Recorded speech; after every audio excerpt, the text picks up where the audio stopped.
Monday morning வந்துட்டு பார்க்கில் 2-3 walking போகலாம் அப்படின்னு தோணுச்சு. சரின்னு சொல்லி வாக்கிங் போயிட்டு வந்தேன். மார்னிங்கே பாருங்கள், பெரியவங்க சின்னவங்க எல்லாருமே வந்து வாக்கிங் போகிறாங்க, எக்ஸசைஸ்லாம் பண்ணுறாங்க. ரொம்பவே நல்லா இருக்கு இல்லையா? ரொம்ப நாள் தோணாது, சம்டைம் தோணா போய் வாக்கிங் போய்க்கிற வேண்டியதான். மார்னிங் வந்துட்டு பார்த்திங்கன்னா சாதம் வடித்த தண்ணி வெந்தயம் கலந்து பசங்களுக்கு பாப்பா கொடுப்பேன். அப்புறம் காஃபி கொடுத்தேன். தம்பிக்கு வந்து லெமன் சாதம் உருளைக்கிழங்கு ஃப்ரை பண்ணி கொடுத்து விட்ருந்தேன். ஒரு பன்னு அவங்க அப்பா வாங்கிட்டு வந்துருந்தாங்க, தேங்காய் கேக்கு, ரொம்பவே நல்லா இருந்துச்சு ஸ்நாக்ஸுக்கு. அப்புறம் அச்சு முறுக்கு கேட்டார், அச்சு முறுக்கு வாங்கிட்டு வந்தாங்க. பப்பாயா இதான் ஸ்நாக்ஸுக்கு தம்பிக்கு வச்சு விட்டேன். பாப்பா வந்து எனக்கு லெமன் சாதம் வேணான்னு சொல்லிட்டாங்க. அதனால் வந்து மோர் மாதிரி பண்ணிட்டேன், தாளித்து. சூப்பராக இருக்குமா உருளைக்கிழங்குக்குன்னு சொன்னாங்க. சாப்பிட்டுட்டு அவனுக்கு பிடிச்சது செய்ய, எனக்கு பிடிச்ச செய்யலை, அவங்களுக்குள்ள ஒரு சண்டை. சரின்னு சொல்லிட்டு பாப்பாவுக்கு லெமன் ஜூஸ் பண்ணேன்.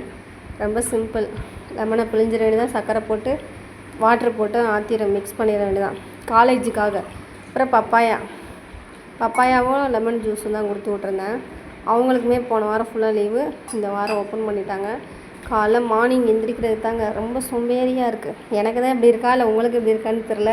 லஞ்ச் பேக் பண்ணுறவங்களுக்கு என்னடா குழம்பு வைக்கணும்னு ஒரு தலைவலியாக இருக்குது. அதை நினச்சாலே பெரிய கவலையாக இருக்குது.